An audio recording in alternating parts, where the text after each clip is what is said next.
vidéo, on va peindre un paysage. Donc c'est celui-ci. Je vous mettrai le lien pour que vous l'ayez en même temps que moi. Vous aurez besoin de peinture, d'un pinceau. Alors si c'est un petit pinceau comme ça que vous avez, je vous montrerai une technique pour humidifier la feuille facilement. Vous aurez besoin de masking tape. Celui-ci vient d'Action. Ça c'est pas obligatoire. Si vous n'en avez pas, vous le scotchez directement sur votre bureau si ça craint pas. Moi je vais mettre ça par dessous parce que j'ai pas envie d'abîmer le fond. Voilà. Vous aurez besoin, alors si vous en avez pas, c'est pas grave, mais un spray, c'est pour la petite technique que je vais vous montrer. Et ensuite en même temps ça sert à une deuxième astuce. Et vous aurez besoin de sel. Donc on est parti. On va mettre le masking tape. Donc je vous retrouve. Maintenant on va regarder la photo et se rendre compte que on a une ligne qui est plus basse. On a un gros cadre de ciel et une petite partie de lavande. Enfin ça fait à peu près un tiers. Et ça part sur les côtés. Donc on va dessiner ça. Donc si vous voulez, vous prenez une règle et vous faites une partie donc à peu près à un tiers. Donc moi je suis à peu près à un tiers. On va dire un petit peu en dessous parce que sur la photo, bon, on va dire, allez, on met un tiers. On trace un trait. Ensuite on va voir que le point, il y a un point ici. Voilà, à peu près. Donc on fait un petit espace parce qu'il y a un petit espace sur la photo. Et on voit qu'ici, ça se termine à peu près, on va dire à peu près ici. Et là, ça va se terminer à peu près là. Vous voyez, vous pouvez dessiner. Vous voyez, je suis un petit peu ici, on va dire. Et là.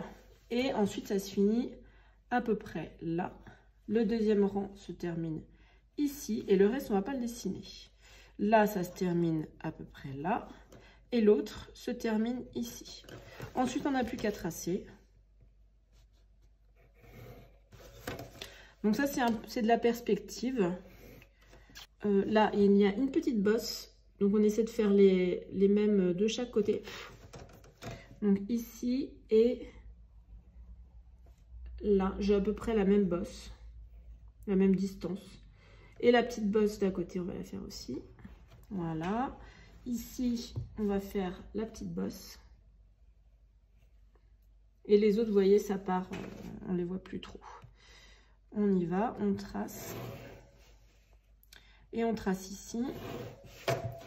Voilà, ici, on trace. Moi, je fais des traits un peu plus accentués. Non, je me suis trompée.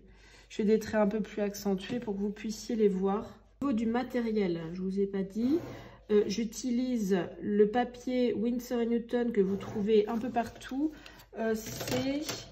Il est à entre 13 et 16 € les 50 feuilles de papier A4. Donc comme ça, vous voyez, c'est du 25% coton. Donc comme ça, on teste. Les aquarelles que j'ai, c'est des Winsor & Newton extra fines. Et les pinceaux, c'est des Princeton Heritage. Ça, c'est le 12. Et là, c'est le 2. Je ne sais même pas si je me servirai du numéro 2. Donc là, on est parti. On va humidifier la feuille. Donc, je vous donne une astuce. Si vous avez un pinceau petit et rien que ça, ce n'est pas grave. Donc, ma feuille est une A5 hein, en format. Je fais ça. Et comme ça, ça me permet d'humidifier ma feuille sans souci. Alors, comme c'est un papier cellulose, là, j'en mets un peu plus. Hein.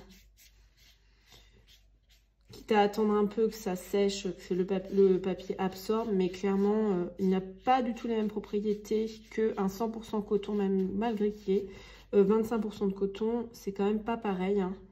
On se met un petit peu en difficulté quand on fait des paysages et qu'on n'a pas du papier coton. C'est au niveau du temps de séchage que c'est un petit peu plus compliqué. Donc là, je vais vous montrer comment quel fini on doit avoir au niveau de l'eau. Donc vous voyez un petit peu par rapport à la lumière du haut, on doit voir les grains du papier. Là, c'est bon. Donc là, je vais pouvoir commencer. Normalement, j'aurais dû faire mon jus avant, mais je l'ai fait. Je vais le faire maintenant. C'est pas grave. On a dans ce paysage, c'est pas grave si on ne fait pas exactement les mêmes couleurs, c'est pas le but. Mais moi j'ai du violet outre-mer, mais si vous n'avez pas de violet, vous prenez du bleu outre-mer, ça normalement on en a dans toutes les palettes, et du rose.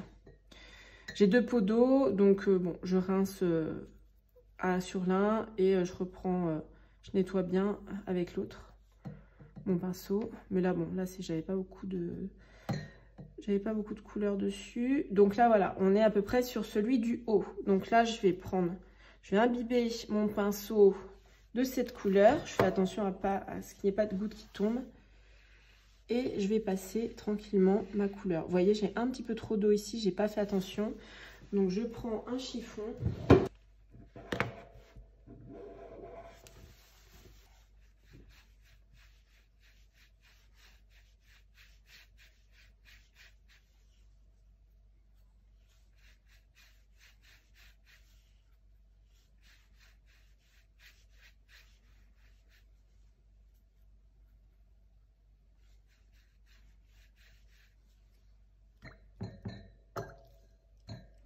Ensuite, je prends du rose opéra. J'en mets sur le bord là. Et je vais continuer. Je remonte un petit peu, je redescends la couleur. Voilà. Ensuite, on est sur un pêche. Donc là, je vais prendre du jaune ici. Bon, là, par contre, là, ça va, la couleur est bien. Donc, je vais reprendre ça. Et on part, c'est un peu trop violet. Non, mince, je prête ça.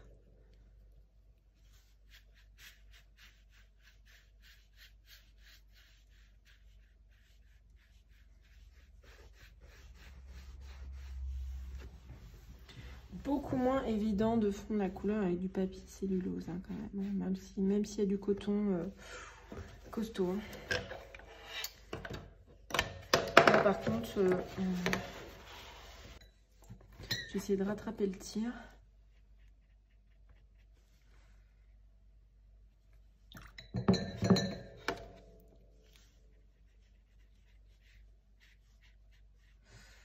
Ouais, j'ai moins de facilité quand même à peindre sur du papier comme ça. Les paysages, surtout dans l'humide comme ça. Bon, on va essayer d'intensifier le haut. Clairement, c'est un peu compliqué d'intensifier, même si j'ai de l'extra fine là. Et avec un sopalin, je vais commencer, je vais faire une petite boule comme ça. Je vais faire quelques nuages.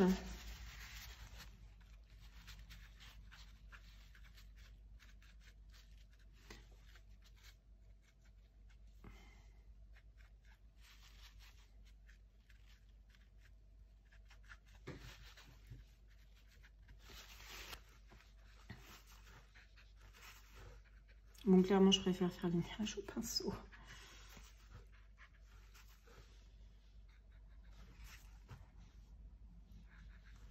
ne pourrez pas reproduire exactement les nuages de la référence. Hein.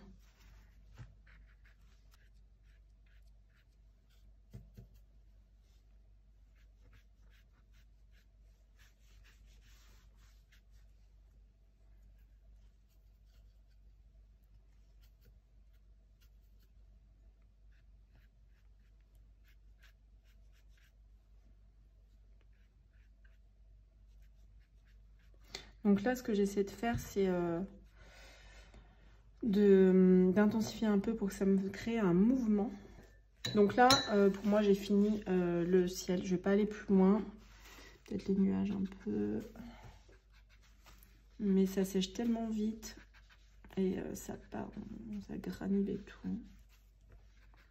Je dirais que je ne conseille pas trop ce papier pour des paysages. Alors, de toute façon, c'est sûr que c'est pas l'idéal hein, pour les paysages.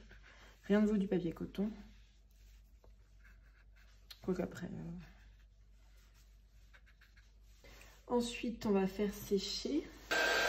Une fois que c'est sec, on part sur la deuxième partie. On humidifie. Alors, par contre, ce qu'on va faire, oui, on va humidifier. C'est pas grave si c'est un peu violet. Ça fait rien.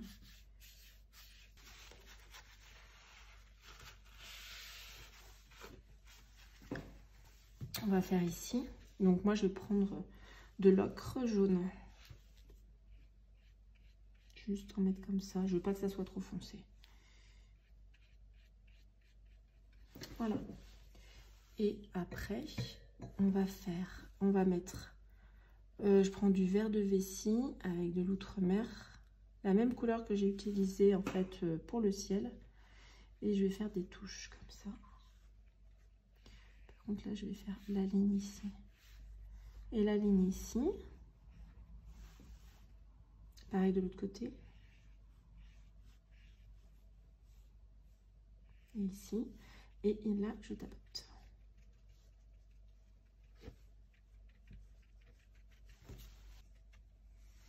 On va prendre du violet. Là, c'est du mauve permanent. Et on va tapoter. J'en mets un petit peu. Il est très foncé quand même, là, celui que j'ai fait. Je le veux pas aussi foncé. Et là, on va prendre plutôt du rose. En fait, vous allez voir pourquoi on fait ça. Mettre assez de couleurs.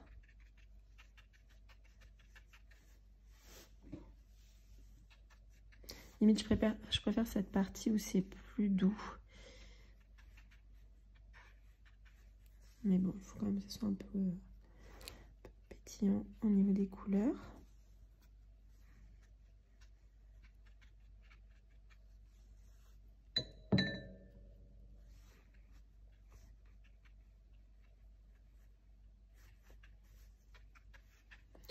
Voilà.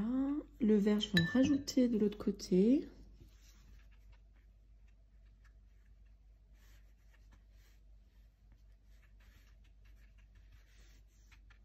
Du coup, ça ne me donne pas le même vert.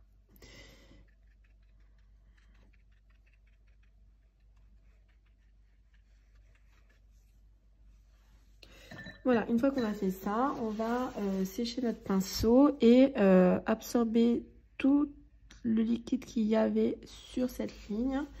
Et un petit peu sur l'autre ligne, mais pas trop. Ensuite, ici, pareil, on absorbe un petit peu. Encore un petit peu. Et là aussi, voilà. Ici, on va laisser diffuser et je vais rajouter un petit peu d'ocre. Mais pas trop non plus, pour pas qu'on se focalise là-dessus. Déjà qu'il y a des couleurs un peu partout. Juste faire un petit... des petites irrégularités, mais sans trop de couleurs. J'essuie toujours avec sur mon sopalin là.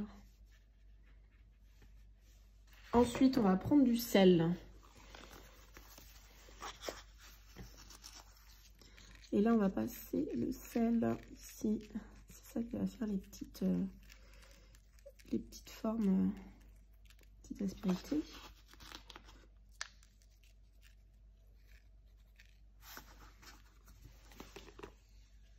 Et il faudra regarder une fois que ça aura séché, si là il faut rajouter un petit peu et on rajoutera une fois que c'est sec. Là par contre il y a eu un petit couac. Voilà, il faudra rajouter une fois que c'est sec. Donc là par contre il faut faire sécher sans sèche-cheveux pour que le sel fasse son petit travail. Donc voilà, ça a séché. Vous voyez les effets au niveau du sel.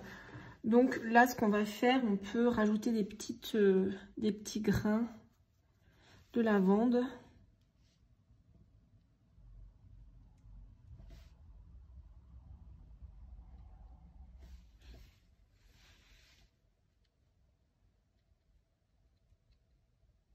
Après, on aurait pu laisser aussi comme ça. La vidéo a coupé ensuite, mais en tout cas, vous voyez le principe. J'espère en tout cas que ça vous aura plu et que vous avez appris des choses. Si c'est le cas, vous pouvez me laisser un pouce. Et je vous dis à bientôt dans une prochaine vidéo.